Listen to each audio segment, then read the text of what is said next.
नमस्कार विद्यार्थी मित्रांनो, स्कॉलरशिप आणि बरंच काही या आपल्या यूट्यूब चॅनलमध्ये तुम्हा सर्वांचं पुन्हा एकदा मनापासून स्वागत. या अगोदरच्या व्हिडिओमध्ये आपण इयत्ता दुसरीसाठी चाचणी क्रमांक 1साठी मराठी विषयाची कशी सराव करायचं आहे, कोणत्या प्रश्नांचा सराव करायचा हे पाहिलं होतं. आजच्या व्हिडिओमध्ये आपण गणितचे कशा प्रकारचे प्रश्न तुम्हाला परीक्षेमध्ये येऊ शकतात हे पाहणार आहोत. तर गणिताचा पेपर हा खूपच सोपा असतो, मुलांना खूप आवडतो आणि तो आवडता होण्यासाठी तुमचं जे गणितचं पुस्तक आहे ते सुद्धा अगदी तसंच आहे, आकर्षक. चला तर मग जास्त वेळ न घालवता व्हिडिओला सुरुवात करूया. त्यापूर्वी चॅनलवर नवीन असाल तर चॅनलला सबस्क्राईब करा, कारण आपल्या चॅनलवर तुम्हाला मंथन स्कॉलरशिप तसेच तुमच्या वर्गामधल्या ज्या परीक्षा असतात, सत्र परीक्षा, चाचणी परीक्षा, यासाठी उपयुक्त असे उजळणीचे व्हिडिओ पाहायला मिळतील. तर पहा, गणितसाठी आपल्याला कसं आहे पहा, आता तुम्हाला विविध भौमितिक आकारांची ओळख आहे, मग त्याच्यावर कसे प्रश्न येतात. जसं जोड्या जुळवा, मग आकृत्या दिलेल्या आहेत आणि इकडे आकृत्यांची नावे आहेत.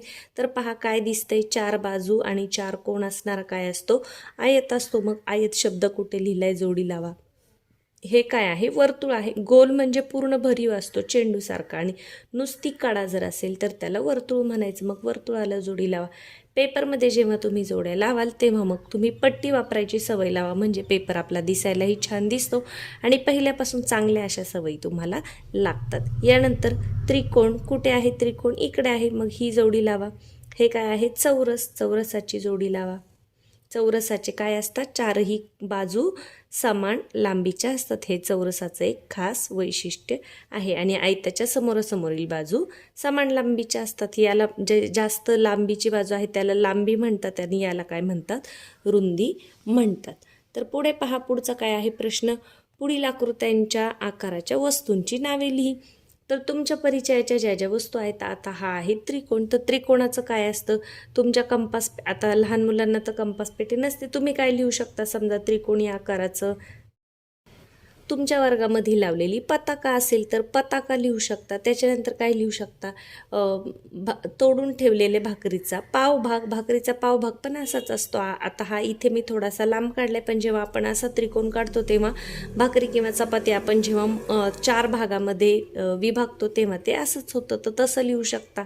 यानंतर इथे पहा काय आहे, आयत आहे. मग आयताच्या आकाराचं तुमच्या जवळपास काय आहे, आयताकृती खिडकी असू शकते, मग खिडकी लिहा. त्याच्यानंतर टेबल लिहा, टेबलसुद्धा आयताकृती असतो. वर्तुळ, वर्तुळाच्या आकाराचं काय असतं बरं, बांगडी असते. अजून काय असतं वर्तुळाच्या आकाराचं, हातामधली अंगठी असते. यानंतर चौरस, चौरसाच्या आकाराची कोणती वस्तू तुमच्या आसपास आहे, मग चौरस आकाराचं तुमचा एखादा चौरस आकाराचा कॅरम असतो. त्यानंतर तुमच्या पाटीचा सुद्धा आकार चौरस असू शकतो. काही काही पाट्या आयताकार असतात, काही काही चौरस आकृती असतात. यानंतर पुढचा आकार कोणता आहे पहा, शंकू आहे. मग शंकूच्या आकाराचं काय दिसतं तुम्हाला, शंकूच्या आकाराचं तर गाजर दिसू शकतं. आईस्क्रीमचा कोण आहे, त्याच्यानंतर जी वाढदिवसासाठी जी टोपी घातलेली असते, विदूषकाची टोपी, तिचा सुद्धा आकार असाच असतो, शंकूसारखा. यानंतर पुढे पहा, आकृतीचे निरीक्षण करून योग्य संख्या लिही. आता इथे आकृत्या दिल्यात, त्याचे बाजू आणि कोण किंवा कोपरे तुम्हाला लिहायचे. तर पहा, त्रिकोण आहे, मग त्रिकोणाला किती बाजू असतात, 1 2 3, मग 3 लिहा. त्रिकोणाला किती कोपरे, कोपरे म्हणजेच कोण असतात, तर 1 2 3, त्रिकोणाला 3 कोण. आयताला 1 2 3 4, 4 बाजू असतात आणि कोपरे किती असतात, कोण किती असतात, 1 2 3 4. यानंतर ही आहे इष्टिका चिती, मग याला कडा किती असतात, मग इष्टिका चितीच्या कडा मोजा.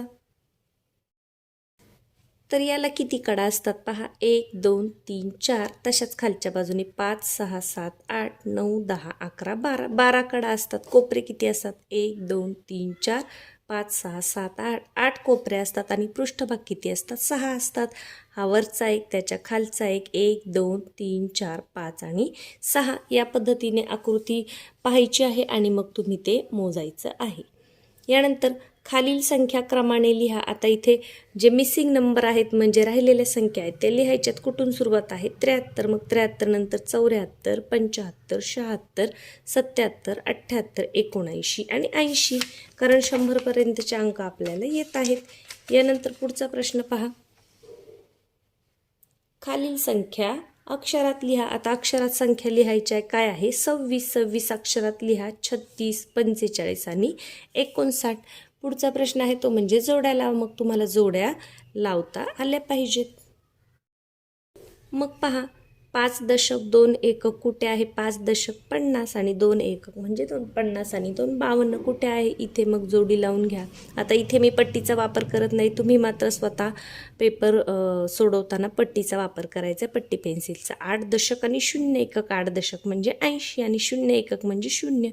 कुठे दिसतंय 80? पहा 7 दशक 7 एकक 77.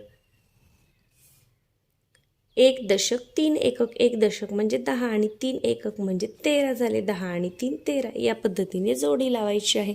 पुढे पहा, संख्या वाचा आणि वस्तू काढा. आता वस्तू काढा म्हणजे दशकची जी संकल्पना आहे ती इथे सांगितलेली आहे. दशक तुम्हाला समजलं पाहिजे, काढता आलं पाहिजे. पहा, एकक दशक या बाजूने मोजायचं असतं. एकक 4 एकक 3 दशक. आता मग दशकाच्या 3 माळा आपण काढू शकतो या पद्धतीने, जसं तुम्हाला पुस्तकामध्ये दिलेलं आहे. तर 3 दशक इथे काढायचे. मग असे छोटे छोटे मणी काढा.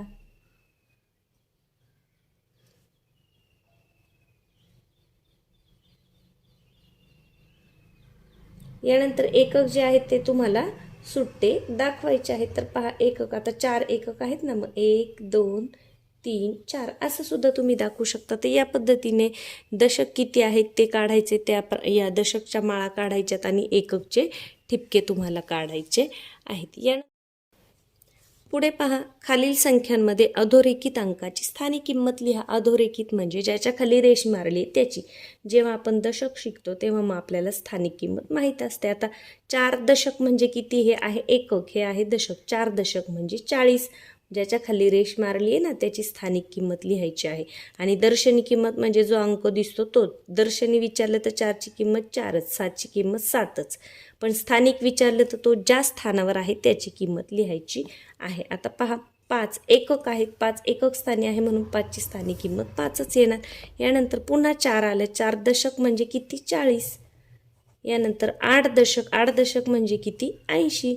या पद्धतीने ज्याच्या खाली रेष मारलेली आहे त्याची स्थानिक किंमत आपल्याला लिहिता आली पाहिजे. स्थानिक किमतीबरोबरच अजून एक गोष्ट तुम्हाला आहे तो म्हणजे विस्तारित रूप. तर अगदी सोपं आहे. पहा, 5 एकक 8 दशक. 8 दशक म्हणजे काय? मग 80. मध्ये बेरजेचं चिन्ह द्या. 5 एकक म्हणजे 5च लिहा.